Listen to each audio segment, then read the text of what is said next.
is Kenny once again, and today, all right, it's nighttime here, so again, I won't be using my camera, right?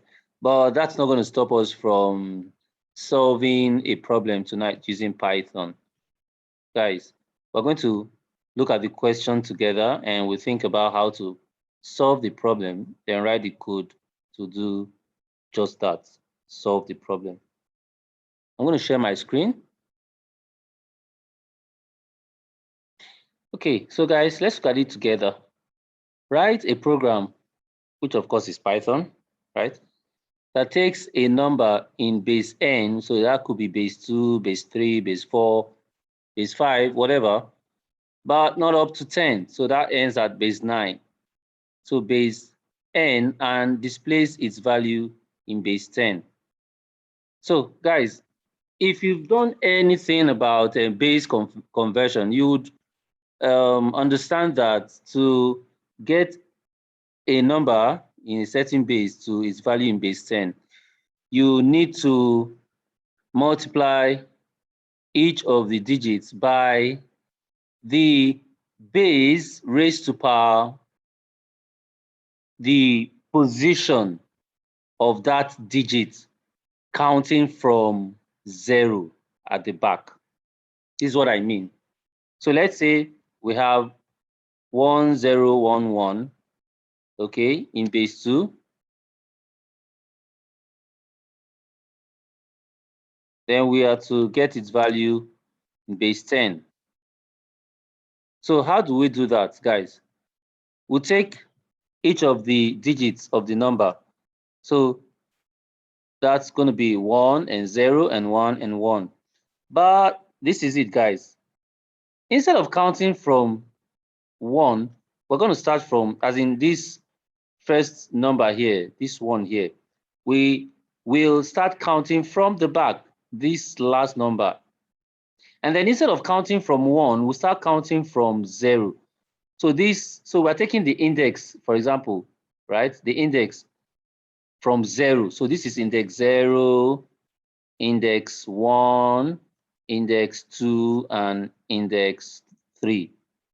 So the index that is counting from 0 will serve as the, should I say, exponent. Okay?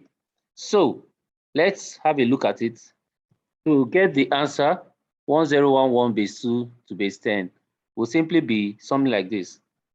The first digit, 1, multiplied by the base here, 2.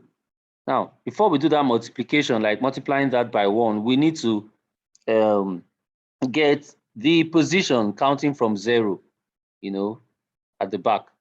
So that will be 2 raised to power. Now, guys, let's get it. This is the one here that we have here, right? And we're going to count 0, 1, 2, 3. So that will be position 3. So 2 raised to power 3. And you know that 2 raised to power 3, this is the base, the current base. Okay, so that done. Let me just get them together. When that's done, I'll add it to 0 multiplied by 2 raised to power what the position is there, as in the index is there. So let's have it, guys. The next digit is 0, counting, that's going from left to right. 0 multiplied by 2 raised to power. Now, what's the position for the 0? Counting, what's the position for this 0? Counting from the back. So this is 0, and this is 1, and this 0 has position of 2. So 2 raised to power 2. Again, I need to take all of them here as a unit, as one thing. Then, again, I'll do the same thing for this one here. Okay, so that would be 1 multiplied by, right? So what's the base, guys?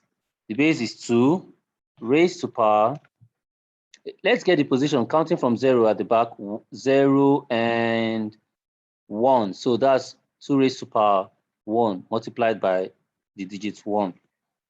So I'll get this as 1. Then plus the last digit here, 1. So plus 1 multiplied by 2 raised to power. Now this is 0. We'll count from 0 at the back. So this will just simply be 2 raised to power 0.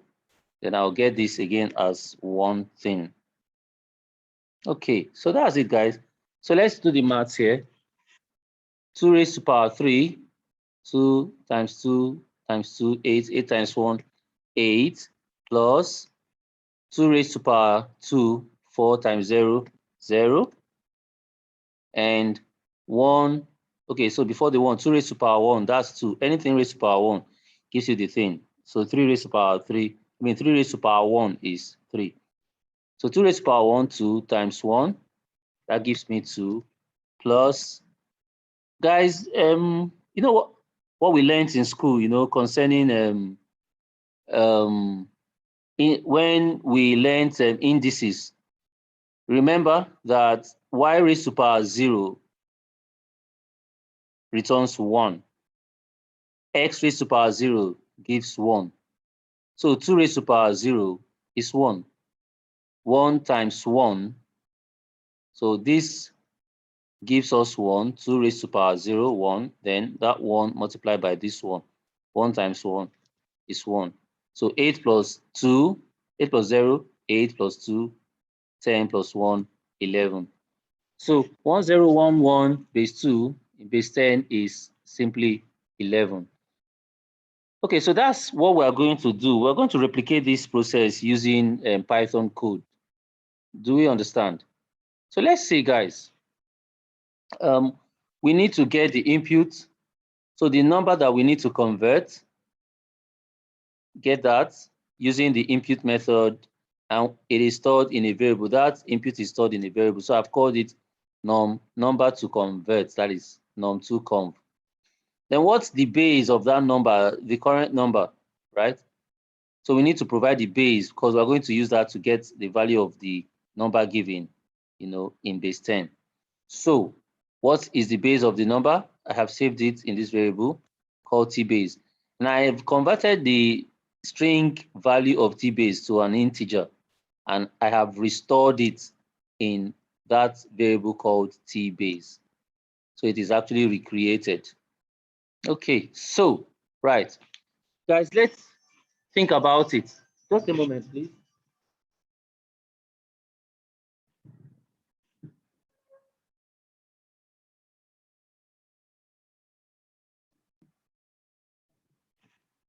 All right, sorry about that. I just got a call. Okay, so guys, let's to do this, right? We will need a loop. We need a while loop. That's what we need to do. And then we need a way of keeping track of the position. Okay. So to do that, guys, I will take a while loop for I in number to convert. Number to convert, right? For I in number to convert. So that's going to take each of the digits in this that comprise this number. So it will take it one digit at a time, and that will be this I. Okay, then guys, the next thing I'm going to do is to create a variable that will hold the operation that we do in each iteration. So let me just call it tval or ival, initial value. All right, let me just say just tval, the value, just something like that, tval. And what we need to do is to take the I, that is a digit at a time, that stands for I, and multiply it by, guys, you remember what we said, the base raised to power the index of that digit, and we need to start counting from 0. Okay, so you guys understand what I mean there. So I'm going to take, I need to create a variable here. Let me call this the index, something like int, right? And the int will be the number of characters, the number of numbers that constitute the num2 conv, that is the input by the user. So I need to count len num2 conv, that is number to convert. And to actually get all the numbers where the index starts from 0, then I need to remove 1. So, you know, if I have 1, 2, 3, 4, 5 numbers, for me to be able to go through all these numbers where I'm counting from 0, so 5 numbers, I need to count up to 4. Since I'm counting from 0, then I need to count up to 4.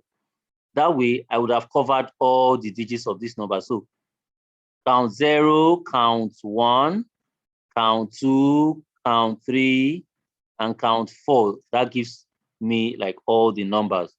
So that's why when I use len gives me the actual number of elements or the actual number of numbers. I need to take 1 off, minus 1. So that shows that the counting starts from 0, right? So having done that now, I know that, okay, if there are, say, 5 numbers, I need to, and I'm counting from 0, then I need to do minus 1, okay?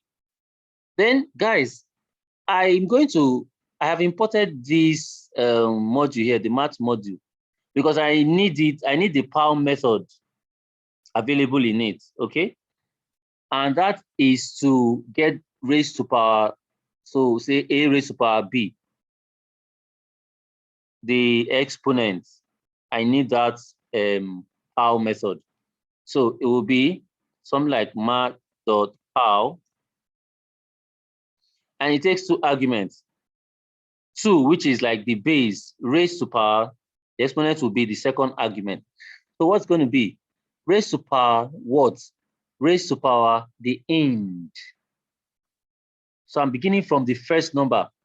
So that's the maximum index, which is the int, right? Great. Then I need to collect this. So I need to finish this computation here before I multiply by I. But guys, let us go back to this. You know, I stands for every digit in this number to convert imputed by the user. And whatever we get, even though it appears to be a number, is actually a string once it is derived from input. So there should be a way of converting it to a number. So I'm going to use the int method to convert that digit to an actual number, an actual integer. All right. Okay, so yeah, I need to put the colon here. So that's what it is, guys. Let's understand what's taking place here. All right, so I need to also create a variable that will that we'll use to add up all the results from this operation in every iteration. You get what I mean? So let's say in the first iteration, I get what it is for the first digit. I need to add it to something that begins with a value of 0. So say if I get 8 here and I store it in interval, then there should be a variable that starts, you know, that has the default value of 0. So I can say 0 plus 8, that variable becomes 8. Then second iteration, I get 4, for example. Then I'll say 8 plus 4, 12, and the value of 12 is stored in that same variable. So the value of that variable keeps updating. So I'm going to initialize it to 0. That's like the answer. Then I'll now say ans will be the current value of ans plus, since we're going to do multiple additions, plus tval. So in this iteration, tval will be added to whatever the ans is. And in the next iteration, the new tval will be added to that current value of ans. And that's how we keep doing the addition. So that the value of ans keeps updating. Then the guys, lastly, there has to be a way, right? We are starting from the maximum value of the index, which is the length minus 1. There has to be a way of now shifting or moving the index. So if started at index 4 in the first iteration, then in the second iteration, the index has to become 3 so that we'll move rightwards. And in the next iteration, it becomes 2. So you see that we are reducing by 1, and that's what we need to implement here. So the int is updated every iteration. So int will become int minus 1. That gives us the new value of int, right? Okay, guys, after all that, I'm simply going to give or output the value of ans. I need to display that now because that's the answer for the entire operation. So print ans. So you see, guys, I had to come out of the loop because we are done with all the digits of the number. So to print out the answer, I need to come out of the loop. That's why there's no indentation again between for and print. Right. So let's see, guys, if our code works. Run to base 10.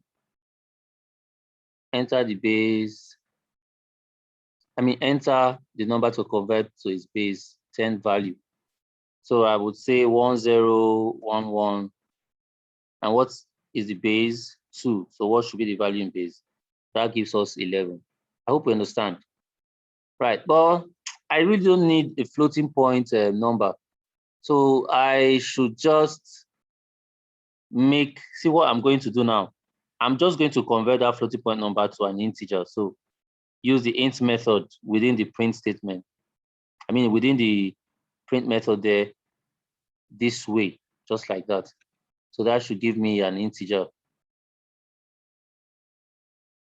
1011 base 2 becomes 11 base 10. Okay, let me try another base now. Say 6325. That's number 6325 in base 7. What will be its base 10 equivalent? That's 69. So when you do this, guys, if you could do that manually, just try to convert this number in base 7 to base 10, then you're going to get 69 base 10. So that's it. I hope we've learned something, guys. I'm really sorry if you didn't get it this first time. Just watch the video again and again and try to get hands-on about it. I'm sure that eventually you will get the hang of it. Thank you so much, guys.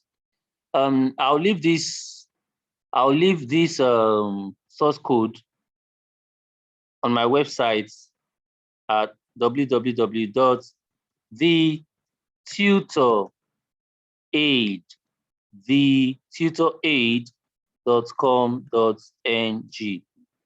So there, just go to this site, and perhaps to go directly to my Python problems, you could just have /python.php. So that takes you to the page where you have all the Python problems that we've been attempting. So you have the link to the video on YouTube and the source code. All right. Thank you so much, guys. I'll see you in the next video. Have a great night. Bye.